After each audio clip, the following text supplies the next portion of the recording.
Thank you. I got a little teary there. Let it be Christmas everywhere. Just give me a second.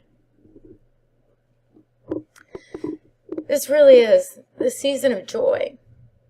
It really is. But the other side of the coin of joy is peace. Isn't it two sides of the same coin? And for our sister Andre, I feel so much peace. The joy that I feel is knowing that life is eternal. And we are so blessed here to know that. We know that there is no opposite of life. The opposite of birth is death. And Andre came into this world in a body and loved and lived and was the light. And she left this body. And the body passed on, but her spirit is eternal. And it reminds me always that that is what we celebrate at the time of Christmas. I grew up Christian, so I talk about it. I had the magic of Christmas. And I really believed that that is such a wonderful thing. So I know ministers and friends of mine and practitioners, they say, I would never teach my children about Santa Claus. It's such a big lie. I'm like, what's the lie? It's the truth, but we see everywhere. Believe. Maybe not in the magic anymore. We call it the miracle of love, the miracle of life. Because we know, even before the Christ, Jesus, the man, was born, that we celebrated in the winter solstice, in the longest, darkest nights. We celebrated the coming of the spring. We celebrated something that we could not see. And we didn't just believe that it would come, the spring would come. We knew it beyond a shadow of a doubt. We knew that there was a light that lights us up from within. We know it. We still know that. The Christ presence within, the life eternal that is within. And we celebrate that in the star at the top of the tree. We celebrate that in the Hanukkah candles. When we light the candles and we sing, we light the menorah, we realize that even in the midst of war, we trust that there is a light that goes on for days and days. We call it a miracle. But it's not. One day we'll call it the normals.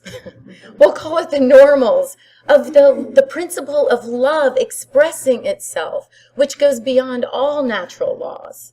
It just does. Life is forever living itself. You know, I have a saying, I've said it before, that enlightenment, I call it enlightenment, is right where you are. Being who you are, doing exactly what you are doing, being with whomever you are with, and seeing the God in it, seeing the good in it. That is enlightenment, right there in that moment. We could substitute any word for that. Joy is right where you are, doing whatever it is that you're doing, and seeing the good and the God in it. In perfect peace that passes human understanding, because it's not human. It is our divine peace. Our birthright is right where we are, doing exactly what we're doing, being with whomever we are with. There is peace the moment we recognize it. Unconditional love is right where we are. Infinite potential and creativity is right where we are. We need to claim it. We stop the thoughts of what we are doing, what we've done, what we should have been doing, what we will do, what we could have done, and we just be present. And there is light that lights up our soul right there. You know, the secret of joy, well, I'll say, you know, I put this on my Facebook, and I'll have to repost it. Look for it tomorrow. I'll repost it. I have the key to happiness. I'm going to give you the key to happiness, so listen up. This is it. The key to happiness is being happy. There you go. The big revelation. The key to happiness is being happy, is being right where you are, doing exactly what you are doing, and seeing God in it. But as I say that, I will talk about the difference between happiness and joy. We use those words interchangeably, yes, we always do. But conventionally, the word happiness is what we perceive as the opposite of unhappiness. So we have something that makes us happy. Oh, you gave me a gift. Oh my gosh, how did you know? I'm so happy. Thank you. Or you ran me off the road in my car. Oh my gosh, how could you do that? I can't believe you almost killed me. I'm so unhappy. Why is this happening to me? So it is our reaction to things that are happening. It is an emotion that comes up that we react to a situation, to events, to people around us, or to even memories that we bring up. They can make us happy, or they can make us sad, or somewhere in between. But joy is our nature. It is our birthright. It is the truth of who and what we are, and it is available to us in every moment, in any moment, where we choose to realize that right where we are, doing exactly what we are doing, being with whomever we are with, there is God. And there is joy, and there is light, there is creativity, there is peace, there is unconditional love. And it is right where we are. It is God's desire to be expressed in and as us. There is no God. Nobody has seen God. Even Moses saw the burning bush. No one has seen God, but we see its results. We know that we are created in the image and likeness of God itself. God doesn't wrap its arms around us. We do. We hug each other. We hold each other. We lift each other up with our words, with our intentions, with our thoughts and our prayers. We are God expressed. And in this season, isn't it wonderful that we have this month where we have songs like that? Let it be Christmas everywhere. Let it last through the whole year. Let this feeling where we wish joy and peace upon everyone. But, we cannot give the gifts that are our birthright to anyone unless we have learned to receive them ourselves. We can't truly give anything unless we have learned to receive it. How can we give true joy until we are filled up with it? It is bubbling over, and we cannot help but exude it because we can't force it on people. Take this, take my joy. You're unhappy, you need this. We can't give them peace. Here, you're too chaotic. Take my peace. You need this more than I do. But when we embrace and step into our joy and our peace, when it bubbles over, people who need that especially will come up to us. They will stand next to us. And we don't even have to say anything. We just can be. We can just be. Right where we are, doing exactly what we are doing. And know there is God right there. God created all that there is. God whispered the name of the planets and the galaxies and the solar systems, the grains of sand, the oceans, the creatures. God whispered their names and they became. And God whispered our names. And here we are. We became. But as we are told, we are the only creatures that are made in the image and likeness of God itself. And what does that mean? That we look like God? I don't think so. I know God isn't a man up there in the sky pulling my puppet strings. And it's not a woman. I don't think so. God is that life force that is made visible through each and every one of us. God whispers unto itself and creates itself out of itself, and we are made to create. In this time of year, we remember to create love, to create peace, to create joy. We have to exude it, create it for ourselves so much that it bubbles over, and we are that place of peace regardless of how dark the night is. In the middle of winter, And the nights are the longest, the days are the shortest. We know that there is something coming. In Kwanzaa, they light the candles for the first fruits. They trust in something that is yet unseen, knowing that the first fruits of spring are coming. They can't see it yet. It is not made manifest yet. But we don't just pray, I hope this year spring comes. I hope. Cross your fingers. We know, and we celebrate it in the darkest night. We celebrate the knowing of the truth, even when we can't see it. And this time of year, yes, we know that there are shadows. There is darkness. There are things happening that don't represent the best in humanity. But if we react in unhappiness or anger or resentment, even if we react in joy or happiness, that isn't our true nature when we react to things from that place of duality, of opposites. But when we stand in the truth of who we are, and we exude from right where we are, doing exactly what we're doing, seeing God in it, we give that gift to the planet. We give love, of course, to our families, of course, to our children, so that they celebrate this Christ presence at Christmas. But we want to have enough to give to the planet. When we remember our true relationship with the divine, then we can give those gifts. And we recognize that Jesus represented the divine pattern, the divine archetype. Sometimes we call it the Christ consciousness. The divine archetype of love. Knowing that he was God made manifest. Yes, aren't we all? God is forever creating itself. He taught us to remember that love is the creative force in the universe. He loved everyone. He loved sinners and saints.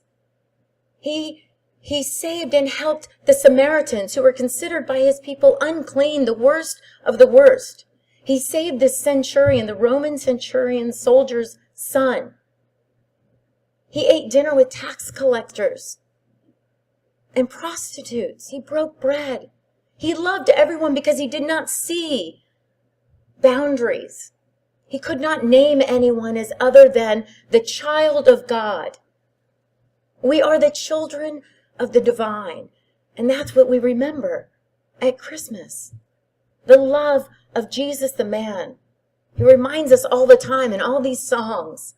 It is a celebration. It's a time to celebrate. When they took Jesus, when he said, I and my Father are one, the Jewish elders came and they took him to stone him, to throw stones at him until he died. And he said, for which of my great works that I do in the name of the Father do you stone me? And they said, oh no, not for your great works are we going to stone you, but because you liken yourself unto God, the Almighty. And he looked at them and he said, is it not written in your scriptures, in your laws, ye are gods? He reminded them, ye are gods. And they knew it. They had read the laws. They knew that this is said from David in Psalms. Ye are gods. We are gods. We are gods. Everyone on the planet, this creation of humanity, is God expressed. Jesus was not created any differently than you or I. The same mind that was in Jesus is the mind that is available to, in, and through us. The divine love that Jesus expressed is the love that is available to us right now, right where we are, doing exactly what we are doing, being with whomever we are with, waiting for us to claim it, to act on it. And the joy that was available to Jesus is the joy that we can claim. And the perfect peace that was Jesus's is our perfect peace to claim right now. When we realize the joy, there is joy. We experience it in our lives. And when we realize peace, we experience peace. And when we realize unconditional love, we experience unconditional love to the point where we do not ask for it. We do not demand it of people. We don't even give it. We just exude it. We are unconditional love that heals the planet. And what is that word realize? When we realize something, we make it real. We make it real in our life. We go from that divine archetype of the Christ consciousness, the Christ principle, and we make it active and finite. We go from the infinite to the finite. When we realize it, we make it real for us in this moment, doing just what we are doing, being with whomever we are with, and seeing God. We call this divine archetype the Christ consciousness, especially this time of year at Christmas. But if we were born somewhere else in the world, we might be celebrating the Krishna consciousness, or the Shiva consciousness, or any one of the 300,000 Hindu gods. We might be celebrating them today. The divine pattern, the divine archetype that was within all of us. If we were born even somewhere else, we might be calling it the Buddha consciousness, or your Buddha nature, recognizing the Buddha in everyone. And yet elsewhere in the world, we would say the Tao, that which cannot be named, I see in you. I see it and I feel it, I know it, I recognize in you the Tao. We might honor Lao Tzu. And in Kabbalah, they call it the I-N consciousness, nothing, the nothing consciousness. Very Buddhist of them. It's also similar, and a great Christian mystic, I think it was John of the Cross, said when one is brought to nothing, the I-N consciousness, when one is brought to nothing, the greatest of humility, only then will one's soul and God be united.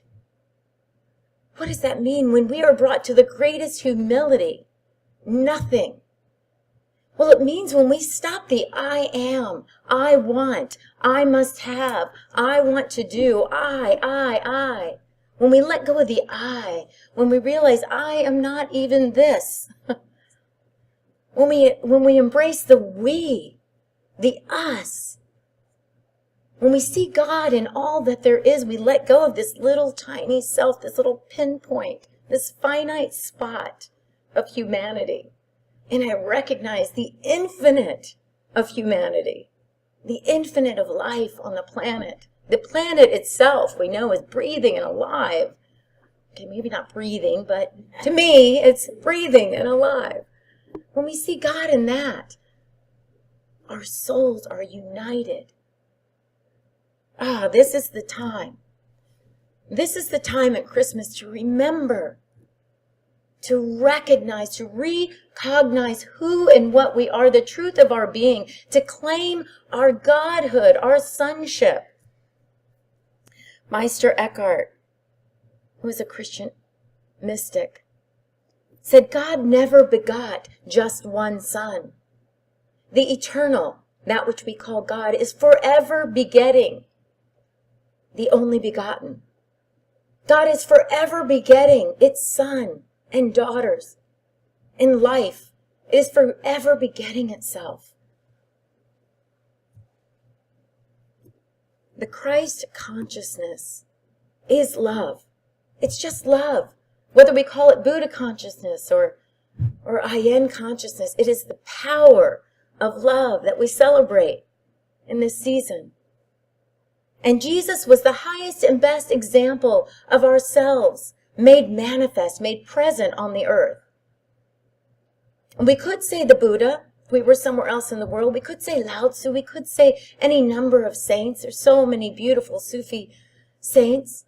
We could claim them, but this month and right here and right now, because I grew up the way I did, I'll call it this month the Christ consciousness. Edgar Cayce said, "The example set by Jesus is the pattern of wholeness for each and every soul. A rose by any other name, the consciousness by any other name, is the enlightened consciousness and is our birthright. The transformative power of this Christ consciousness at Christmas is palpable. We can all feel it. This is the time to stand up and rejoice with our families, to stand in joy, to stand in the peace that passes human understanding, to look at the light at the top of the tree, to sing when we light the candles of the menorah, remembering that they go beyond our human understanding. We think they're going to last for 24 hours, but they keep going. Like in Kwanzaa, we see something that is not made manifest yet in celebrating the fruits of the spring. We celebrate the fruits of who and what we are, even though we haven't made it fully or completely manifest yet. We know it's there. So we celebrate. We celebrate the truth in ourselves and in each other. Regardless of our personal religious beliefs, don't the holidays just make you want to sing and dance? It really does. I feel like this is the time of year where we gather ourselves up. We remember the truth of who we are. We pray. We give it out. And there are songs written. We're going to hear one today that John Lennon wrote. Happy Christmas. War is over.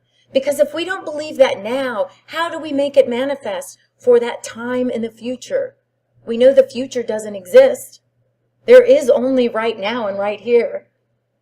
There is only the truth of who we are as we claim it. Doing what we're doing, being with whomever we're with, and seeing God. And those songs, we are the world, we are the children. And what was the other one? Feed the world. We can feed the world. We recognize that. We state our truths now in this season. We state our truths. We claim our wholeness. We share our gifts of joy, of peace, and of unconditional love. This is the time. And in January, we'll figure out how to make it all manifest. Now we just claim it. We sit in it. We rest in it. We revel in it. We celebrate. And so it is. So it is. Thank you.